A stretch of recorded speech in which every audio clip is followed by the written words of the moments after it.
সুপ্রিয় শিক্ষার্থীরা, আজকে আমরা অনার্স প্রথম বর্ষ মেজর, নন মেজর এবং ইন্টারমিডিয়েট ফার্স্ট ইয়ারের যে আয়ন শনাক্তকরণ প্র্যাকটিক্যালটি আছে সেটা আমরা আজকে দেখব। আমরা সরবরাহকৃত যে স্যাম্পলটা পেয়েছি সেই স্যাম্পলের মধ্যে পাতিত পানি নিয়ে এটাকে দ্রবীভূত করে নিব।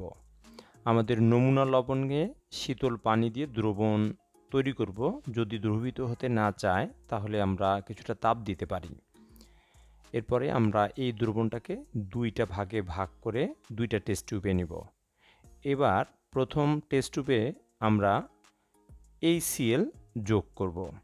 যদি HCl যোগ করে সাদা অর্ধক্ষেপ আসে তাহলে গ্রুপ 1 এর আয়নগুলো উপস্থিত থাকতে পারে। আমরা টেস্ট টিউবের মধ্যে পাতলা HCl দিয়ে দিচ্ছি, দিয়ে দেখলাম যে কোনো সাদা অর্ধক্ষেপ নেই, সুতরাং গ্রুপ 1 এর আয়নগুলো অনুপস্থিত।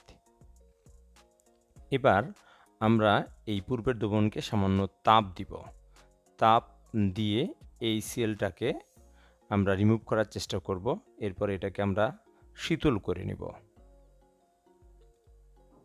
ট্যাপের পানিতে এটাকে সাবধানের সাথে শীতল করে নিয়ে এর মধ্যে আমরা H2S গ্যাস চালনা করব। কিপ যন্ত্র থেকে আমরা H2S গ্যাস খুব সাবধানের সাথে এবং খুব ভালোভাবে আমরা H2S গ্যাস এর মধ্যে চালনা করছি। এমনভাবে চালনা করব যাতে এই H2S গ্যাস যদি গ্রুপ 2 এর আয়নগুলো থেকে থাকে তার সাথে সালফাইড গঠন করে, যেরকম গ্রুপ 2 এর এটা হতে পারে কপার সালফাইড বা লেড সালফাইড, এর কালো অর্ধক্ষেপ পড়তে পারে। আমরা দেখলাম অর্ধক্ষেপ পড়েছে। এবার আমরা এইটাকে সেন্ট্রিফিউজড করে নেব, সেন্ট্রিফিউগাল মেশিনে সেন্ট্রিফিউজড করে নেব। এর উদ্দেশ্য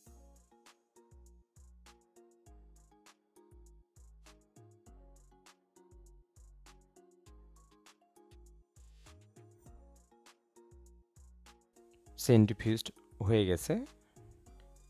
এবার আমরা এই টেস্ট টিউবের মধ্যে দুইটা জিনিস দেখতে পাচ্ছি, একটা হলো অর্ধক্ষেপ আর একটা হলো পরিশ্রুত। এবার আমাদের কাজের সুবিধার জন্য এটাকে আমরা ফিল্টার করে নিব।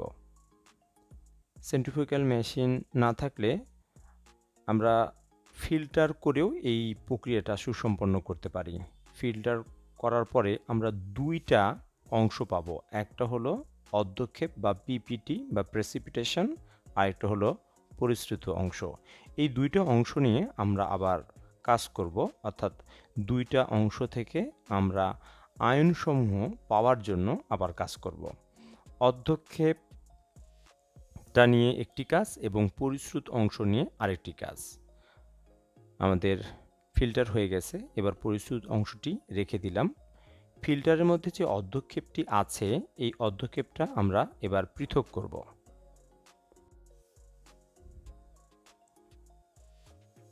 যে অর্ধক্ষেপটি আমরা পেলাম এই অর্ধক্ষেপটা আমরা একটা ছোট বিকারে আলাদা করে এর মধ্যে আমরা নাইট্রিক অ্যাসিড দিয়ে দ্রবীভূত করব।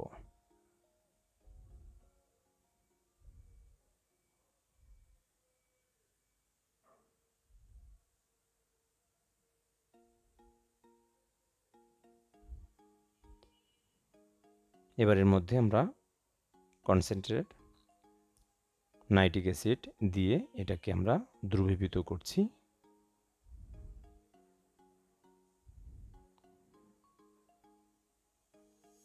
অর্ধক্ষেপের মধ্যে নাইট্রিক অ্যাসিড দিয়ে দ্রবীভূত করার পরে এরপরে আমরা তাপ দিয়ে এই অর্ধক্ষেপটা দ্রবীভূত করব। তাপ দেওয়ার সময় আমরা মাঝে মাঝে একটু নাড়িয়ে দিব এবং সতর্কতার সাথে তাপ দিব।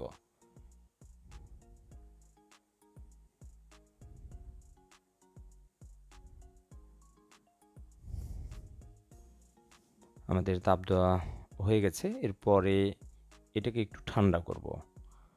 এটাকে ঠান্ডা করে আমরা আরেকটি টেস্ট টিউবে এটা আলাদা করব। টেস্ট টিউবে আলাদা করে এই গ্রুপ 2 এর জন্য যে বিকারকগুলো দরকার সেই বিকারকগুলো আমরা এর মধ্যে দিয়ে দিব। এর মধ্যে এবার আমরা যোগ করব হলো অতিরিক্ত পরিমাণে অ্যামোনিয়াম হাইড্রোক্সাইড। যদি অতিরিক্ত পরিমাণে অ্যামোনিয়াম হাইড্রোক্সাইড যোগ করি তাহলে গাঢ় নীল বর্ণের একটা অধ্যক্ষেপ পাওয়া যাবে, যেটাকে আমরা বলি টেট্রাঅ্যামিন কপার সালফেট। আমরা দেখলাম যে অ্যামোনিয়াম হাইড্রোক্সাইড দেওয়ার পরে নীল বর্ণের অধ্যক্ষেপ পড়ছে, সুতরাং আমরা এখান থেকে বলতে পারি যে কপার আয়ন সুনিশ্চিত। আমরা একটা ক্যাটায়ন পেয়ে গেছি, অর্থাৎ ক্ষারীয় মূলক আমরা পেয়ে গেছি। এরপর পরিশ্রুত দ্রবণ নিয়ে আমরা কাজ করব। পরিশ্রুত দ্রবণকে আমরা একটু তাপ দিব যাতে এর মধ্যে যে H2S গ্যাস রয়ে গেছে এটাকে যাতে আমরা দূর করতে পারি।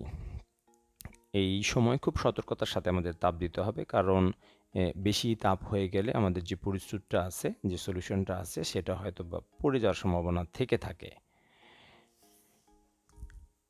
তাপ দেওয়ার পরে অর্থাৎ H2S গ্যাস দূর করার পরে আমরা এর মধ্যে কয়েক ফোঁটা গাঢ় নাইট্রিক অ্যাসিড দিয়ে দিতে পারি, খুবই 1 থেকে 2 ফোঁটা, কারণ যদি ফেরাস আয়ন থাকে তাহলে এটা ফেরিকে পরিণত হবে। এবং তারপরে আমরা এর মধ্যে অ্যামোনিয়াম ক্লোরাইড যোগ করব এবং এরপরে অ্যামোনিয়াম হাইড্রোক্সাইড যোগ করব।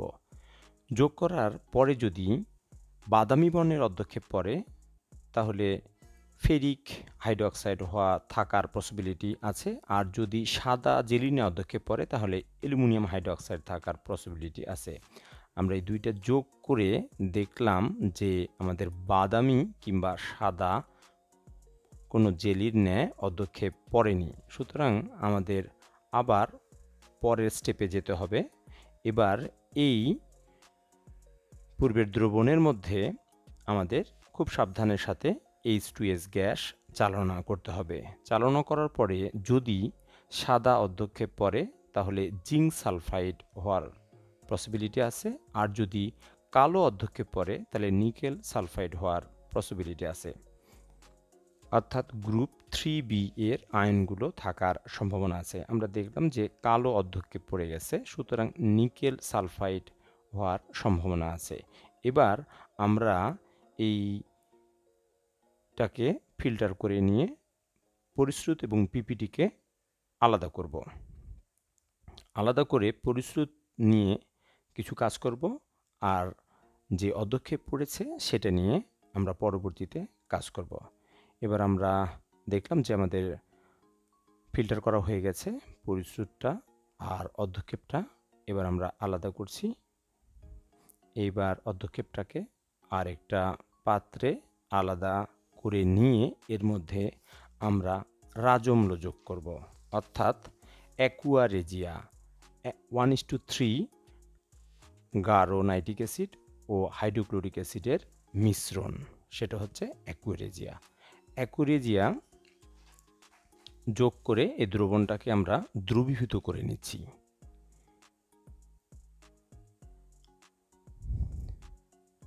অ্যাকুরেজিয়া মিশ্রিত করে আমাদের যে অধ্যক্ষেপটা ছিল কালো অধ্যক্ষেপ, এই অধ্যক্ষেপটাকে দ্রবীভূত করে নিচ্ছি।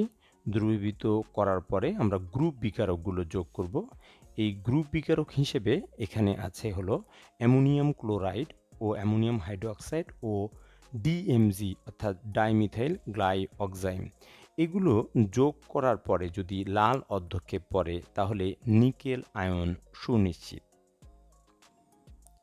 আমরা এগুলো অর্থাৎ গ্রুপ বিকারকগুলো যোগ করার জন্য আমাদের বিকারে থাকা দ্রবণগুলোকে একটা টেস্ট টিউবের মধ্যে নিয়ে নিচ্ছি।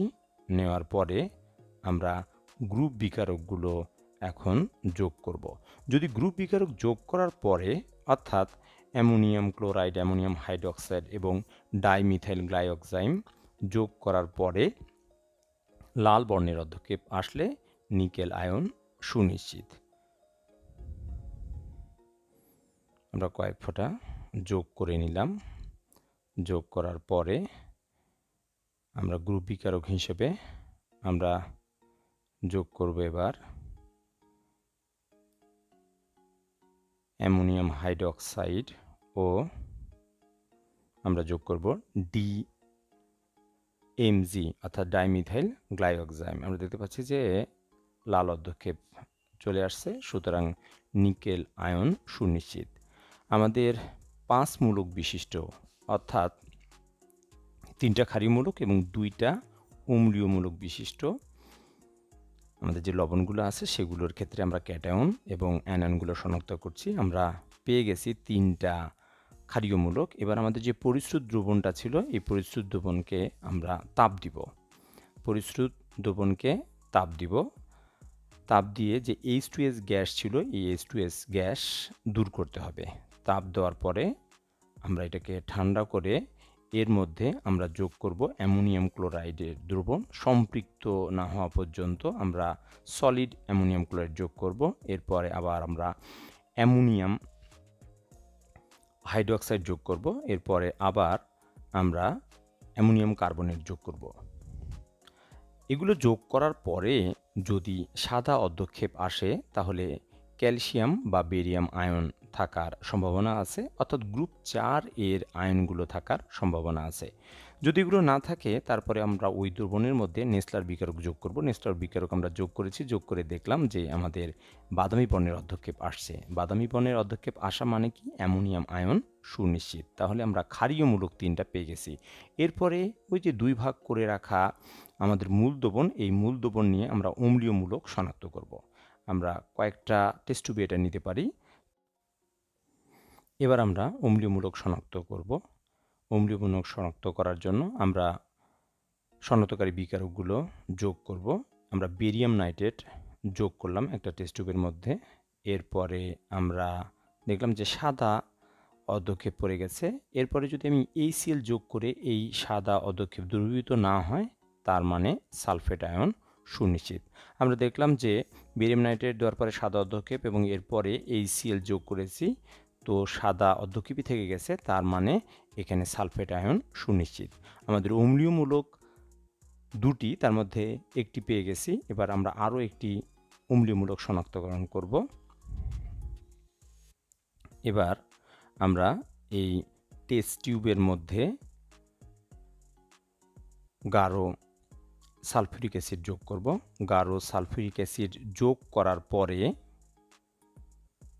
আমরা এর মধ্যে সদ্য প্রস্তুত ফেরাস সালফেট যদি যোগ করি, তাহলে যদি একটা আমরা রিং পাই, তাহলে আমাদের এটা হলো নাইট্রেট আয়ন শনাক্ত করার সুনিশ্চিত পরীক্ষা।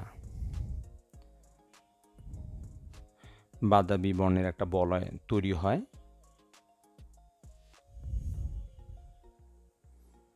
গা বেয়ে আস্তে আস্তে দিতে হবে। দেওয়ার পরে আমরা দেখলাম যে আস্তে আস্তে এখানে বাদামি একটি বলয় তৈরি হচ্ছে। দেখলে দেখা যাবে যে বাদামি বর্ণের একটি বলয় তৈরি হয়ে গেছে, সুতরাং আমরা নাইট্রেট আয়নও পেয়ে গেছি। তাহলে আমরা 3টা ক্ষারীয় মূলক ও 2টি অম্লীয় মূলক পেয়ে গেছি। এবার আমাদের খাতা লিখতে হবে।